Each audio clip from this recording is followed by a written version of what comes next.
Hello दोस्तों, lucky sir classes में आपका फिर से एक बार स्वागत है। हम जो पढ़ रहे थे मेवाड़ का इतिहास उसकी श्रृंखला में ये अपन आगे पढ़ेंगे। अपन ने हमीर सेकंड तक डिस्कशन कर लिया था। हमीर सेकंड का जो महाराणा जो हमीर सेकंड है, महाराणा हमीर द्वितीय, इनका कार्यकाल कहाँ से कहाँ तक था। तो इनका कार्यकाल अपन ने पढ़ा था 1773 से लगाकर 1778 तक था। ये डिस्कशन हो चुका था। उसके बाद में कौन राजा बनते हैं, कौन शासक बनते हैं, तो उसके बाद में जो शासक बनते हैं वह है भीम सिंह जी। कौन थे? भीम सिंह जी। भीम सिंह जी, ये भीम सिंह जी, इनका कार्यकाल कहाँ से कहाँ तक रहता है। तो इनका जो कार्यकाल है 78 पे खत्म हुआ। तो 78 से इनका प्रारंभ होता है 1778 से लगाकर अपन का जो 1828 तक 1828 तक इनका कार्यकाल रहता है। अब देखो इनके बारे में क्या होता है। तो इनमें जो एक सबसे इम्पोर्टेंट विवाद होता है, उस विवाद का नाम है कृष्णा कुमारी विवाद। कृष्णा कुमारी विवाद। इनकी जो सगाई है वह सगाई किसके साथ में कर ली जाती है? मारवाड़ के राजा भीम सिंह के साथ में कर ली जाती है। किसके साथ में? मारवाड़ के राजा भीम सिंह के साथ में कर ली जाती है। कहाँ के राजा थे? मारवाड़ के। लेकिन उनकी असामयिक क्या हो जाती है? मृत्यु हो जाती है। तो मृत्यु हो जाने के बाद में भीम सिंह जी इनकी वापस सगाई जयपुर इनके साथ में करवाते हैं। जयपुर के जो शासक है जगत सिंह जी के साथ में करवाते हैं। सगाई वापस किन के साथ में करवाते हैं? जगत सिंह जी के साथ में करवाते हैं। लेकिन जो मारवाड़ के जो शासक थे, मारवाड़ के जो शासक थे जिनका नाम था मान सिंह, क्या नाम था? मान सिंह, उनको इससे आपत्ति थी। इनको इससे क्या हो गई? आपत्ति हो गई। क्या हो गई? आपत्ति हो गई। तो उस आपत्ति के कारण ही ये जो युद्ध होता है, इनके मध्य क्या हो जाता है? युद्ध हो जाता है। युद्ध हो जाता है। कौन सा युद्ध हो जाता है? इन्होंने बोला था कि हमारी जो ये कृष्णा कुमारी है वापस इनकी जो विवाह होगा तो हमारे मारवाड़ में ही होगा। तो जगत सिंह और मान सिंह के बीच में क्या हो जाता है? युद्ध हो जाता है। कौन सा युद्ध हो जाता है? तो गिंगोली का युद्ध। कौन सा? गिंगोली। गिंगोली कहाँ आया हुआ है? परबतसर। परबतसर कहाँ आया हुआ है? नागौर में आया हुआ है। कब हुआ? तो ये होता है कब? 1807 में होता है। 1807 में होता है। कब होता है? 1807 में होता है। लेकिन ये विवाद खत्म नहीं होता। तो विवाद का समाधान कैसे करें? विवाद का समाधान कैसे करें? तो उस समय अजमेर के पास में एक टोक है। टोक रियासत थी और नई नई बनी थी और उनके शासक थे अमीर खां पिंडारी। कौन थे? अमीर खां पिंडारी। और एक आसिंद के जो ठाकुर थे, आसिंद के कहाँ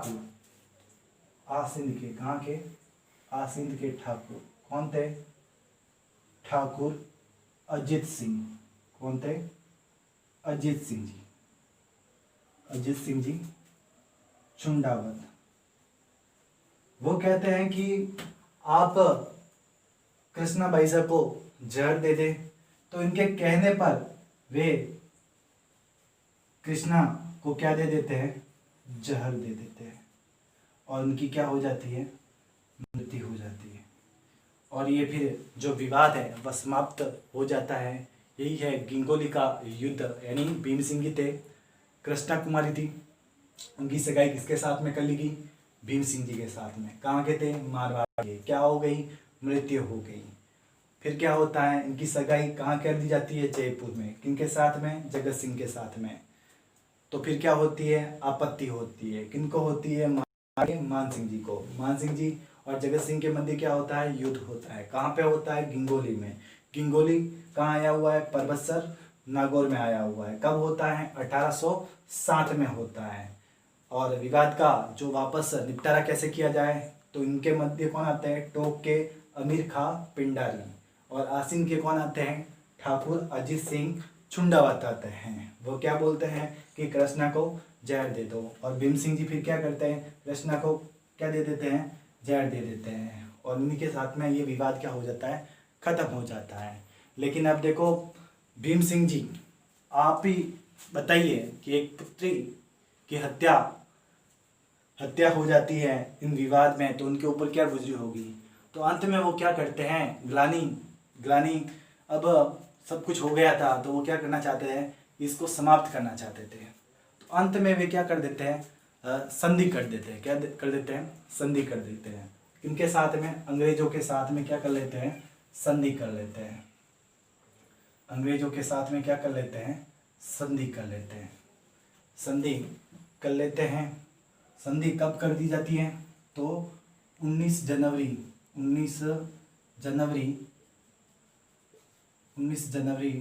1818 यानी मैन जो है वो कौन सा है, 1818 में अंग्रेजों के साथ में क्या कर ली जाती है, संधि कर ली जाती है। संधि कर ली जाती है। आसिफ पाठ्यक्रम की जो संधि होती है वह कर ली जाती है। संधि में आगे कौन आता है, तो ये जो भीम सिंह जी है, भीम सिंह जी की तरफ से तो कौन जाता है, ठाकुर अजीत सिंह जाता है। कौन जाता है, ठाकुर अजीत सिंह जी।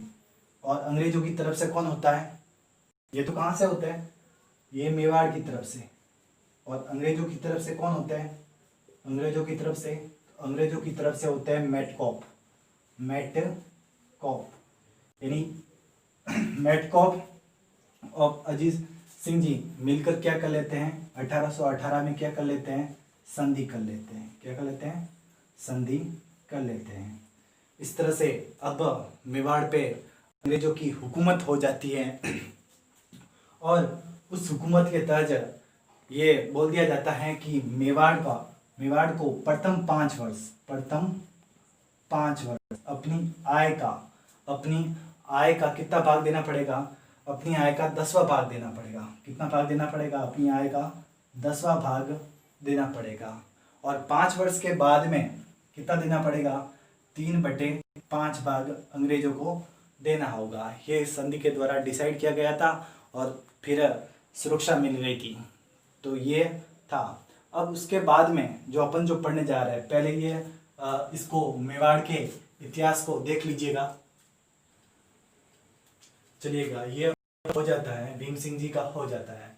यानी इनके समय में जो इम्पोर्टेंट ये होता है कि इन्होंने 1818 में क्या कर ली थी, संधि कर ली थी अंग्रेजों के साथ में। और इस समय यहाँ पे अंग्रेजों की तरफ से मेटकॉप था और इनकी तरफ से अजय सिंह चुंडावत थे। वो क्या कर लेते थे, संधि कर लेते थे। तो ये इनका इतिहास रहा था, किसका, भीम सिंह जी का। अब भीम सिंह जी के बाद में पढ़ते हैं, भीम सिंह जी के बाद में कौन राजा बनते हैं। तो भीम सिंह जी के बाद में जो राजा बनते हैं वह है जवान सिंह जी। कौन है, जवान सिंह का इतना कोई इंपॉर्टेंट कार्यकाल नहीं रहा था, देखते हैं। तो भीम सिंह जी, इनके समय, भीम सिंह जी के समय जो संधि हुई थी, उस समय जो यहाँ पे जो पॉलिटिकल एजेंट नियुक्त किया गया था, पॉलिटिकल एजेंट, उस पॉलिटिकल एजेंट का क्या नाम था, कर्नल जेम्स टोड। नाम तो सुना होगा, कर्नल जेम्स टोड, जो कि बड़े इतिहासकार थे। ज्यादातर जो राजस्थान का इतिहास लिखा गया था वो किनके द्वारा लिखा गया था, कर्नल जेम्स टोड के द्वारा। यानी बड़े इतिहासकार थे वे। अब उनके बाद में बात आती है अपन के किसकी, भीम सिंह जी के बाद में इनका कार्यकाल कब कहाँ से कहाँ तक था, 1778 से 1828, जिसमें 1818 में संधि हो जाती है। फिर आता है जवान सिंह जी का कार्यकाल कहाँ से कहाँ तक था। तो जवान सिंह जी का जो कार्यकाल है जवान सिंह जी का जो कार्यकाल रहा है वह रहा है 1828 से लगाकर 1838 तक का कार्यकाल रहा था। ये वे ज़्यादातर सामान्य कार्य संचालन करते हैं, राजपाट चलाते हैं, क्योंकि उसमें अंग्रेजों की सुरक्षा उनको मिल गई थी। लेकिन इनकी इम्पोर्टेंट बात थी कि क्या थे, निसंतान थे। क्या थे? निसंतान। इनके कोई संतान नहीं थी, इनके कोई संतान नहीं थी। तो फिर क्या करे? तो फिर वे एक जो थे सरदार सिंह जी को गोद लेते हैं। किसको गोद लेते हैं? सरदार सिंह जी को। और सरदार सिंह जी आगे जो है वहाँ के शासक बनते हैं। और सरदार सिंह जी का कार्यकाल कहाँ तक रहता है? तो जो सरदार सिंह जी है, सरदार सिंह जी, इनका जो कार्यकाल रहा है वह रहा 38 पे इनका कार्यकाल, 10 साल तक इन्होंने राजपाट चलाया। फिर आते हैं 1838 से लगाकर 42 तक। कौन राज करते हैं? सरदार सिंह जी। कौन राज करते हैं? सरदार सिंह जी। इनका भी कार्यकाल अच्छे तरह से चलता है, सामान्य कार्य संचालन होता है, राजपाट होता है। लेकिन ये क्या करते हैं? 1841 में मेवाड़ बिलकोर की स्थापना करते हैं, और जिसके माध्यम से बिलों पर नियंत्रण रखा जाता है। किसके माध्यम से? मेवाड़ बिल को स्थापना कब हुई थी? 1841 में। किसने की थी? सरदार सिंह जी ने। तो ये 42 तक का हो जाता है। उसके बाद में 42 के बाद में कौन आता है? सरदार सिंह जी के बाद में। तो सरदार सिंह जी के बाद में आते हैं इनके पुत्र जो है तो होते हैं स्वरूप सिंह। कौन आते हैं? स्वरूप सिंह जी। स्वरूप सिंह जी का जो कार्यकाल रहा है वह कार्यकाल रहा है 1842 पे खत्म हुआ। तो जैसे ही खत्म हुआ 1842 पे, और इनका कार्य 42 से लगाकर 61 तक इनका क्या होता है? कार्यकाल होता है। 1842 से 1861 तक। और इनके बीच में ही क्या होती है? अपन के 1857 की क्रांति होती है। तो पूछे, अगर क्वेश्चन पूछे कि 1857 के समय मेवाड़ के शासक कौन थे, तो कौन थे? स्वरूप सिंह जी थे। कौन थे? स्वरूप सिंह जी थे। और इनके समय में क्या होता है? तो इनके समय में जो इन्होंने स्वरूप शाही सिक्के चलाए थे। क्या चलाए थे? स्वरूप शाही सिक्के चलाए थे, जिनके एक तरफ तो क्या लिखा हुआ था दोस्त? एक तरफ तो लिखा हुआ था चित्रकूट उदयपुर, और इसके दूसरी साइड क्या लिखा हुआ था? दोस्ती लंदन। क्या लिखा हुआ था? दोस्ती लंदन लिखा हुआ था। उसी प्रकार उस समय जो अगर किसी को इनाम दिया जाता था, क्या दिया जाता था? इनाम दिया जाता था। तो इनाम में चांदोड़ी नामक सिक्का दिया जाता था। चांदोड़ी नामक सिक्का दिया जाता था। कौन सा सिक्का? चांदोड़ी नाम का सिक्का दिया जाता था। फिर मैंने ये तो बता ही दिया था कि 1857 की क्रांति इन्हीं के समय में होती है, और ये बहुत सारे जो अंग्रेजों को अपने यहाँ पे शरण देते हैं। अंग्रेजों को क्या देते हैं? शरण देते हैं, तथा उनका क्या करते हैं? सहयोग करते हैं क्रांति को दबाने में। तो क्रांति को दबाने में सहयोग भी करते हैं, और अंग्रेजों को क्या देते हैं? वे शरण भी देते हैं। और इनके समय में क्या होता है? तो ये ज़्यादातर हमारे यहाँ पे जो कुप्रथाएं थी, कौन सी कुप्रथाएं थी? जैसे कि सती प्रथा है, डाकण प्रथा है। डाकण प्रथा तो जानते हो ना, भूत प्रेत वगैरह लग जाता है तो उसको बोलते हैं डाकण प्रथा। और एक थी सती प्रथा। कौन सी? सती प्रथा। तो इन्होंने इन पे क्या लगा दी थी? रोक लगा दी थी, क्योंकि लोग ये जो बिलो वगैरह में होता है, डाकन निकालने के चक्कर में कूट मार कर देते थे। तो ये उन समय इन्होंने क्या, उन पर रोक लगा दी थी। क्या लगा दी थी? रोक लगा दी थी सती प्रथा पर। लेकिन क्या होता है कि जब इनकी मृत्यु हो जाती है तब इनकी एक जो पत्नी होती है ऐजाबाई, वह इनके साथ में क्या हो जाती है? सती होती है। ये मेवाड़ राजघराने में सती होने की क्या है? अंतिम घटना है। मेवाड़ राजघराने में सती होने की अंतिम घटना कौन सी है? ऐजाबाई की। कौन सी है? एजाबाई की। एजाबाई सती हो जाती हैं। तो अब ये किसका हो जाता है? स्वरूप सिंह जी का हो जाता है। स्वरूप सिंह जी का हो जाता है। अब स्वरूप सिंह जी के बाद में, स्वरूप सिंह जी के बाद में कौन आता है? तो इनके बाद में आता है शंभू सिंह। कौन आता है? शंभू सिंह। शंभू सिंह, शंभू सिंह जी। और इनका शंभू सिंह जी का जो कार्यकाल है वह कहाँ से कहाँ तक रहता है? तो इनका जो कार्यकाल है वह रहता है, यानी कब खत्म हुआ? 1861। तो 1861 से आरंभ होता है और खत्म कब होता है? तो 1874 पे खत्म होता है। लेकिन इनके भी कोई संतान नहीं होती है। शंभू सिंह जी, ये जो शंभू सिंह जी है, इनके भी कोई संतान नहीं होती है। तो फिर क्या करें? तो फिर इनको गोद लेना पड़ता है। इनको क्या लेना पड़ता है? गोद लेना पड़ता है। तो वो गोद किसको लेते हैं? तो देखो, सबसे पहले कौन आ गए? जवान सिंह जी आ गए थे। जवान सिंह जी के बाद में सरदार सिंह जी। सरदार सिंह जी के बाद में कौन आए थे? स्वरूप सिंह जी। स्वरूप सिंह जी के बाद में कौन आए थे? शंभू सिंह जी। कौन आए थे?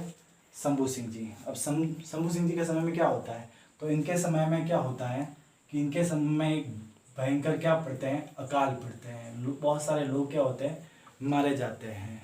और इसमें जो बिलोकी वगैरह अंग्रेजों के जो हस्तक्षेप ज़्यादा होते थे, हस्तक्षेप ज़्यादा होते थे। तो ये कहाँ से कहाँ तक है? ये इनका पूरा इतिहास है। ज़्यादातर इम्पोर्टेंट क्या है इसमें? ये पूछा जाता है कि स्वरूप चरित्र के पर क्या लिखा हुआ था? तो एक तरफ तो लिखा हुआ था चित्रकूट उदयपुर और एक तरफ लिखा हुआ था दोस्ती लंदन। क्लियर हो गया ये? अब देखिएगा, ये हो जाता है। हम अपन आ गए थे शंभू सिंह जी पर। शंभू सिंह जी के बाद में अपन पढ़ते हैं। तो शंभू सिंह जी के बाद में क्या होता है? तो शंभू सिंह जी के बाद में जो है वे राजा बनते हैं सज्जन सिंह जी। कौन बनते हैं? सज्जन सिंह जी। हालांकि ये जो शंभू सिंह जी होते हैं ना, इनके कोई संतान नहीं होती है। इनके शंभू सिंह जी के कोई संतान नहीं होती है। तो फिर वे क्या करते हैं? तो वे जो एक ठिकाना था इनका ही, कौन सा ठिकाना था? बागौर का ठिकाना था। कौन सा? बागौर का ठिकाना था। तो वहां के जो थे सूबेदार, वो कौन थे? वो थे शक्ति सिंह जी। और शक्ति सिंह जी का जो पुत्र था वह था सज्जन सिंह जी। कौन था? सज्जन सिंह जी। तो सज्जन सिंह जी को वो क्या लेते हैं? गोद लेते हैं। तो सज्जन सिंह जी को वो क्या लेते हैं? गोद लेते हैं। सज्जन सिंह जी को गोद लिया जाता है और फिर वह यहाँ के क्या, उदयपुर के राजा बन जाते हैं। ये भी देखो, पहले अभी एक राजा थे, उन्होंने यानी जवान सिंह जी थे। जवान सिंह जी ने किसको गोद लिया था? सरदार सिंह जी को लिया था। और सरदार सिंह जी के बेटे थे ये शंभू सिंह जी। शंभू सिंह जी के भी निसंतान थे, तो उन्होंने किसको गोद लिया? इस सज्जन सिंह जी को लिया। कहाँ के थे? तो इनके पिताश्री का नाम क्या था? तो इनके पिताश्री का नाम था, यानी टॉपिक हो रहा है अपन का, सज्जन सिंह जी। सज्जन सिंह जी, इनका जो कार्यकाल रहा था वह रहा था, यानी 1874 पे खत्म हुआ। तो ये 1874। और इनका जो कार्यकाल रहा था वह रहा था 10 वर्ष का रहा था। तो यानी 10 वर्ष इसमें जोड़ देते हैं तो 84। ये इनका कार्यकाल रहा था। एक इनके पुत्र थे, तो पुत्र थे ये शक्ति सिंह जी के। शक्ति सिंह जी के। शक्ति सिंह जी कहाँ के थे? कौन से ठिकाने के थे? बागौर के। इन्होंने इनको क्या लिया था? गोद लिया था। क्या लिया था? गोद लिया था। तो इनके बारे में अपन पढ़ते हैं, शक्ति सिंह जी के बारे में पढ़ते हैं। तो ये जो शक्ति सिंह जी थे, इन्होंने सज्जन सिंह जी थे। सज्जन सिंह जी ने क्या करवाया था? तो सज्जन सिंह जी ने सज्जनगढ़ फोर्ट है ना, सज्जनगढ़ फोर्ट, सज्जनगढ़ किले का निर्माण करवाया था। अब जो यहाँ पे जो चिड़ियाघर जो जू था, वो चिड़ियाघर भी वहाँ पे शिफ्ट हो गया। तो ये एक बहुत ही शानदार किला है, पहाड़ी के ऊपर बना हुआ है सज्जनगढ़ फोर्ट। यहाँ पे जो जैविक पार्क वगैरह बना हुआ है, तो ये सज्जनगढ़ फोर्ट है। उसके बाद में इन्होंने और इनको मुकुटमणि के नाम से जाना जाता है। क्या जाना जाता है? मुकुटमणि के नाम से जाना जाता है। मुकुटमणि की इनको क्या दी गई थी? उपाधि दी गई थी, मेवाड़ मुकुटमणि। मेवाड़ मुकुटमणि के नाम से कौन जाना जाता है, तो हमेशा ध्यान रखना सज्जन सिंह जी। और एक उपाधि दी गई थी, एक उपाधि विक्टोरिया ने दी थी, विक्टोरिया ने भी एक क्या दी थी, उपाधि दी थी, भेजी थी उपाधि। कौन सी भेजी थी, केसर ए हिंद, केसर ए हिंद, ये उपाधि किसने दी थी, विक्टोरिया ने दी थी। मुकुटमणि इनको वैसे ही कहा जाता था। और इन्होंने किसको उपाधि दी थी, तो इन्होंने स्वयं ने जो एक पुस्तक थी वीर विनोद, कौन सी पुस्तक थी, वीर विनोद, उनके जो लेखक थे कौन थे, श्यामल दास, ये इनके दरबारी कवि थे। पुस्तक कौन सी थी, मैंने बता दिया आपको, वीर विनोद। तो इनको उन्होंने उपाधि दी थी, कविराज की उपाधि दी थी। कौन सी, कविराज की उपाधि दी थी। ये इनके समय की प्रमुख घटना है। बाद में अगर अपन बात करें तो 1870 को, यानी 2 जुलाई 1870 को उन्होंने एक देश हितैषिणी सभा की स्थापना की थी, देश हितैषिणी सभा की स्थापना की थी। और इसका प्रमुख क्या था, सुधार करना, समाज किसमें करना, समाज में। क्योंकि उस समय बहुत सारी प्रथाएं चलती थी, या फिर कह सकते हो कि विवाह के समय में बहुत खर्चे किए जाते थे, यहाँ पे सती प्रथा वगैरह, यहाँ पे बहुत सारे जो अनैतिक खर्चे थे, जैसे कि विवाह के समय जो टीका दिया जाता है, या फिर उस समय जो ये डोले वगैरह भाट वगैरह जो अनुचित मांग करते थे, इनको इन्होंने क्या कर दिया था, बंद कर दिया था। तो देश हितैषिणी सभा की स्थापना कब हुई थी, तो 2 जुलाई 1870 को ये हुई थी। फिर क्या होता है, तो 1877 की बात करते हैं, 1877 की बात करते हैं। इस समय क्या होता है, तो दिल्ली में एक दरबार लगता है, दिल्ली दरबार लगता है। तो उसमें ये जाने से क्या कर देते हैं, मना कर देते हैं। कब करते हैं, 1877 में दिल्ली दरबार में। फिर क्या होता है, तो 1878 में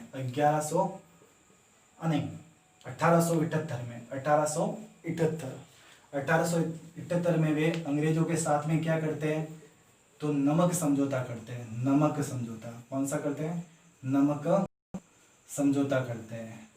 ये इनके समय की प्रमुख घटना थी। और एक घटना थी 1880 की, 1880 में वो क्या करते हैं, तो वह एक महेंद्राज सभा की स्थापना करते हैं। ये सभा कैसी थी, न्याय में योग देती थी। तो ये न्यायिक कार्य से रिलेटेड थी, किससे रिलेटेड थी, न्यायिक कार्यों से रिलेटेड थी। 1880। फिर 1881 की बात करें तो 1881 में आपको पता है जनसंख्या गणना का कार्य हुआ था, जनगणना का कार्य हुआ था। कौन सा कार्य हुआ था, जनगणना।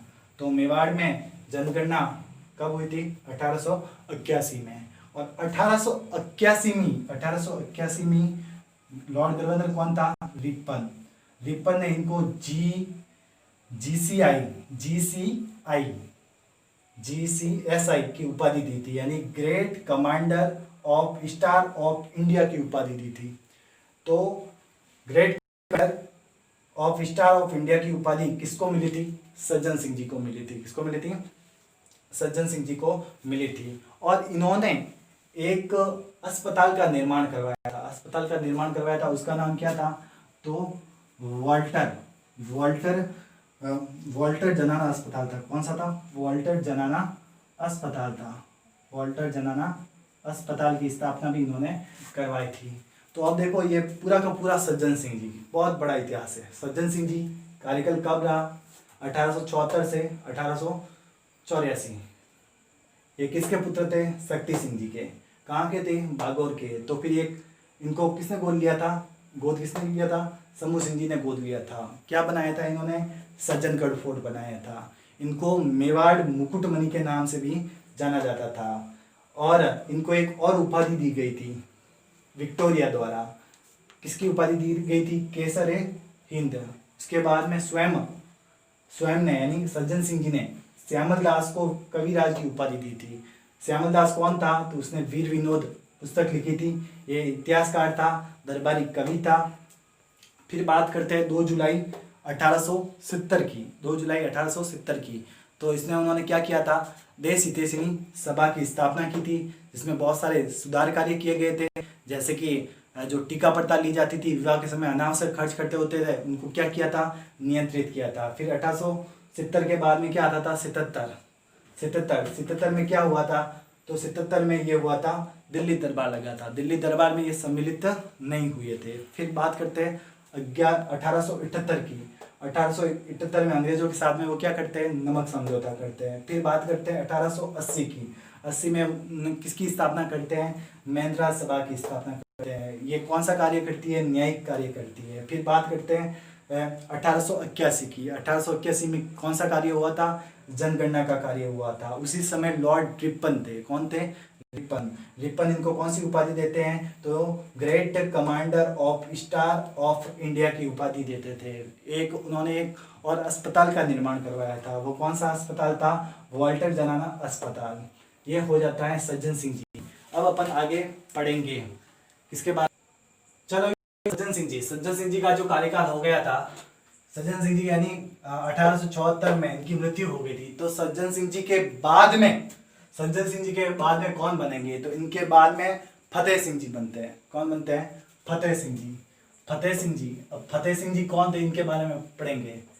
फतेह सिंह जी, इनका जो कार्यकाल रहा था वह रहा था 1884 से लगाकर 1930 तक रहा था। 1884 से लगाकर 1930 तक रहा था।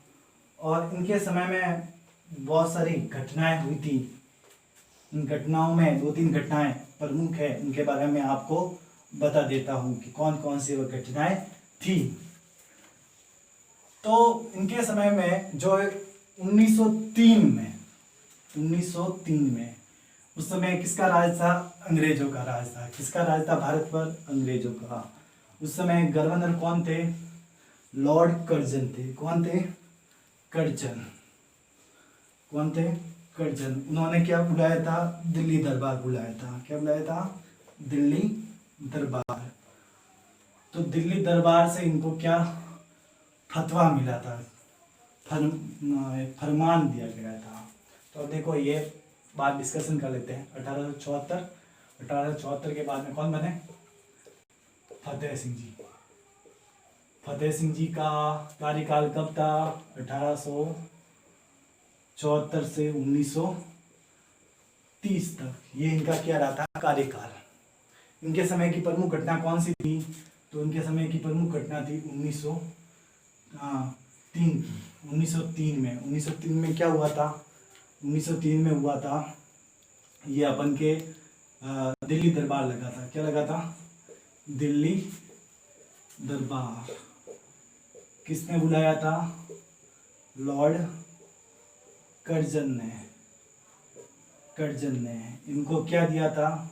इनको जो फतवा दिया था, यानी सम्मिलित होने का क्या दिया था? न्योता दिया था। लेकिन एक कवि होते हैं उस समय, केसरी सिंह बहारट।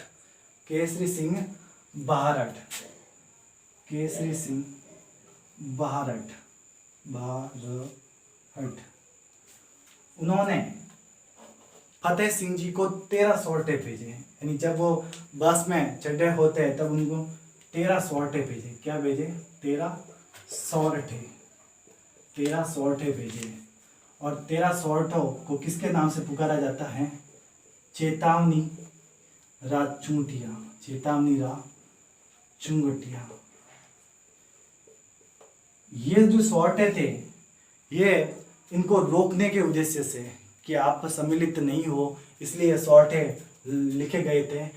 बहुत ही ओजस्वीपूर्ण ये लिखे गए थे, जिसमें से बहुत प्रमुख सौरठे थे। एक जो सौरठा था कि चल चणिया घमसान राणा सदा रहो निडर। राणा सदा रहो निडर, देखता फरमान हलचल की में फतमल हुई। यानी जो मेवाड़ राजवंश ने बहुत सारे युद्ध किए, बहुत बड़े बड़े युद्ध किए, सांगा प्रताप बहुत सारे संघर्ष किए, लेकिन सदा राणा आगे रहकर बिना डर के युद्ध लड़े। लेकिन आज ये तुच्छ जो अंग्रेजों का फतवा सुन के यानी फरमान सुन के आपके अंदर फतेहमल जी हलचल कैसे हुई, आप कैसे डर गए, तो ये औजस्वीपूर्ण दुआ था। उसी प्रकार एक और दुआ था कि मगरो चोड़ू नाही बुढ़न मत विल जाए, चेला टकरा जेल सु बांजिया वंश ल जाए। तो ऐसे औजस्वीपूर्ण उन्होंने क्या लिखे थे, शॉर्ट लिखे थे, और जिसके कारण फतेह सिंह जी का खून में उबाल आ गया और उन्होंने दिल्ली दरबार में जाने से उन्होंने क्या कर लिया, मना कर लिया। तो ऐसे थे हमारे जो ये केसरी सिंह बहारट, और इतनी ओजस्वी वाणी में ये लिखे गए थे चेतावनी के सुनती है। कितने थे, 1308 थे। और इन्हीं के समय में एक अकाल पड़ता है, और अकाल के कारण बहुत सारे लोग मारे जाते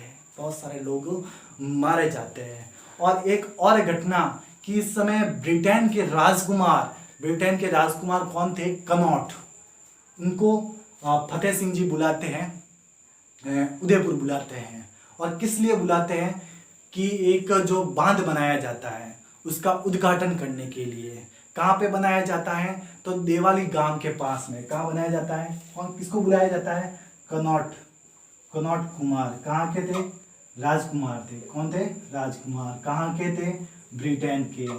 किस लिए बुलाया जाता है, टेवाली बांध का उद्घाटन करने के लिए। और फिर इसका बांध क्या रख दिया जाता है, कनॉट बांध रख दिया जाता है। कनॉट बांध रख दिया जाता है, यही कनॉट बांध। लेकिन फिर राजकुमार कहता है कि महाराणा साहब ये हमारे नाम पे मत रखिएगा, इसका नाम आपके ऊपर होना चाहिए। तो फिर इस बांध का नाम क्या कर दिया, फतेह सागर कर दिया। क्या कर दिया, फतेह सागर, जिसको हम एफएस बोलते हैं, फतेह सागर। बहुत ही खूबसूरत जगह है, जाने का बार बार मन करता है। क्लाइमेट ही ऐसा ही है। और उनके बीच में आप देखना एक सौर वेधशाला बनी हुई है, बहुत ही, यहाँ पे फिश म्यूजियम भी है, बहुत बढ़िया जगह है। कौन सी, फतेह सागर। किसने बनाई थी, फतेह सिंह जी ने। उद्घाटन किसने किया था, कनॉट ने। तो ये क्लियर हो गया होगा। अब इनके बाद में कौन आता है, फतेह सिंह जी के बाद में कौन आता है, यानी फतेह सिंह जी का जो कार्यकाल है वह कहाँ से कहाँ तक था, 1930 से था। तो 1930 के बाद में इनकी मृत्यु हो जाती है। तो फिर कौन आता है, तो इनके बाद में जो आते हैं वह है महाराणा बनते हैं भोपाल सिंह। कौन बनते हैं, भोपाल सिंह। अब भोपाल सिंह जी यानी ये आजादी के समय के ये राजा रहे थे, महाराणा रहे थे। तो इनके बारे में पढ़ेंगे। फतेह सिंह जी तो हो गया अब अपन का। अब अपन जो पढ़ने जा रहे हैं वह कौन है, भोपाल सिंह, महाराणा भोपाल सिंह। नाम में देखो कितना वजन है। तो ये देखो 1930 से इनकी मृत्यु होती है 1955, यानी आजादी के समय। किसके समय, आजादी के समय मेवाड़ के महाराणा कौन थे, तो भोपाल सिंह जी थे। कौन थे, भोपाल सिंह जी। उन्होंने क्या बनाया था, जानकारी में देखे तो उन्होंने भोपाल सागर बनाया था। क्या बनाया था, भोपाल सागर बनाया था। और इन्हीं के समय में जो एक बहुत बड़ा आंदोलन था, बिजोलिया आंदोलन। कौन सा था, बिजोलिया आंदोलन। ये कब स्टार्ट हुआ था, बिजोलिया आंदोलन।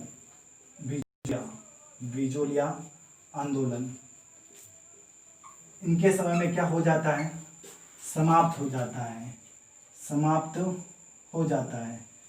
यानी ये जो किसानों द्वारा चलाए जाने वाला राजस्थान का सबसे बड़ा किसान आंदोलन था, जो कब स्टार्ट हुआ था, 1897 को स्टार्ट हुआ था। और खत्म कब हुआ था, 1841 को। नहीं 1941 को। तो 1941 के समय में यहाँ के राजा कौन थे? भोपाल सिंह। इनके समय में खत्म हुआ था। बहुत यहाँ पे इनके समय में प्रजामंडल की स्थापना हुई थी। इसकी स्थापना हुई थी, प्रजामंडलों की स्थापना हुई थी। और जो राजस्थान का जो एकीकरण है, राजस्थान का जो एकीकरण है, एकीकरण भी इन्हीं के समय में हुआ था।